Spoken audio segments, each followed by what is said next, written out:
How inspiring was that? One of the things we're working on this year is trying to make sure that we are very timely with our luncheon and getting people in and out. So we're going to make the accomplishment sheet essentially speak for itself. I refer this to everyone to read about what we've done. Just major highlights. One of the things that we added that's new this year is West Virginia. We have more cases. An example of issues that we deal with for out-of-state issues.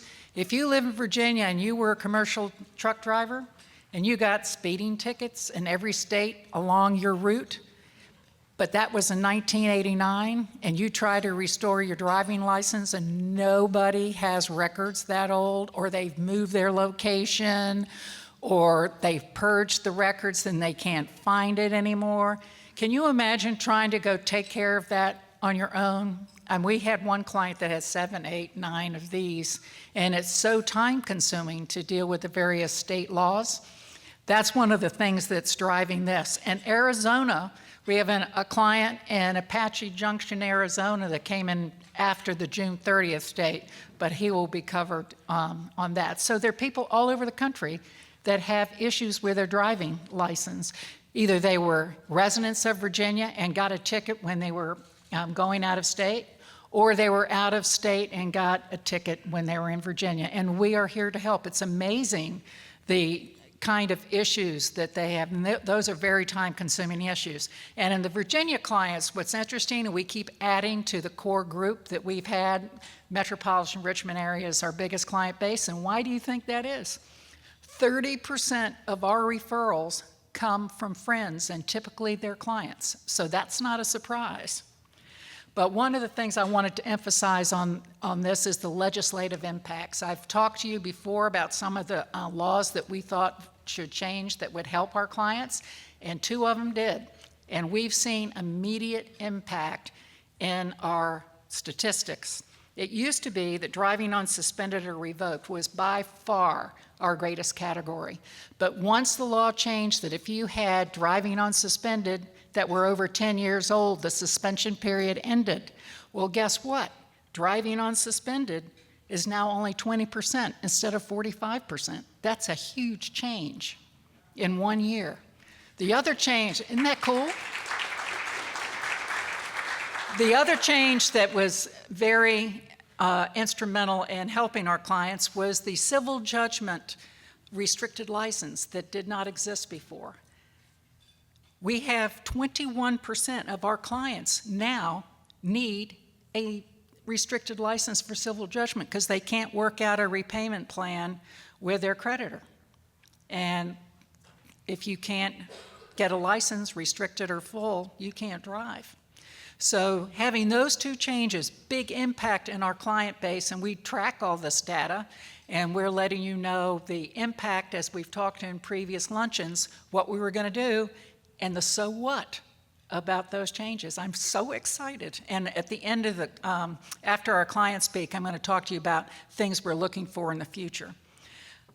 The other thing I want to remind you is our typical client this year is a 44-year-old unmarried black male, and if they have kids, they're 2. And they earn $17.38 an hour. And all the other data essentially speaks for itself.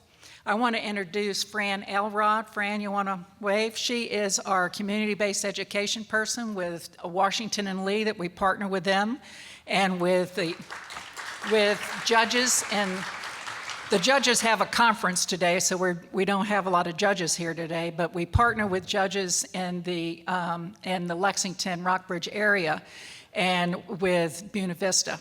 But we're talking to other colleges. What we've worked out with WNL has been amazing. It's the only one in the country like this, but we'd like to partner with Virginia State because we've had an ask from the judge, the new general district judge in Petersburg is really interested. So Virginia State, I'm talking to you. But Holland, there she's waving, thanks Anita. We also have been talking to Mary Baldwin to help in Stanton and in Hollins to help in Roanoke. So we've got a number of schools that we're talking to. You know, if you've never worked in higher education, sometimes decision-making process can take a little bit longer. So we're hoping to see what we can do to bring up Virginia State even sooner. So I'm excited about the community-based education, and I'm trying to make sure that we have time to hear our outstanding clients. If I could get them to come on up, please. Come on, guys.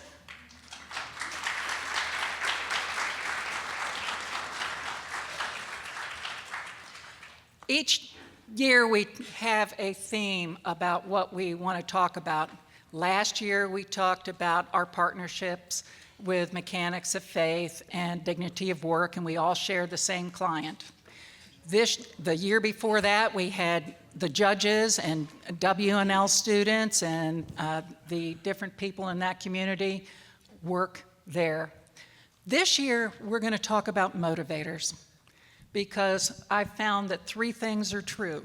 In order to get your license back, what do you have to have? Money is number 1, because it costs a lot. Not only time, but it costs a lot to get your license back.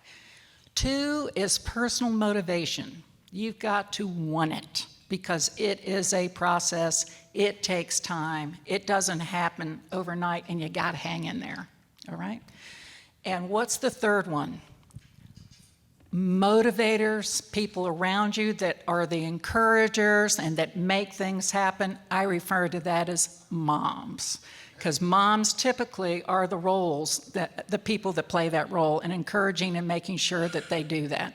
But today we have 2 of our clients with their motivators, and I'd like you to hear what helps them and what their journey's been like and who has helped them.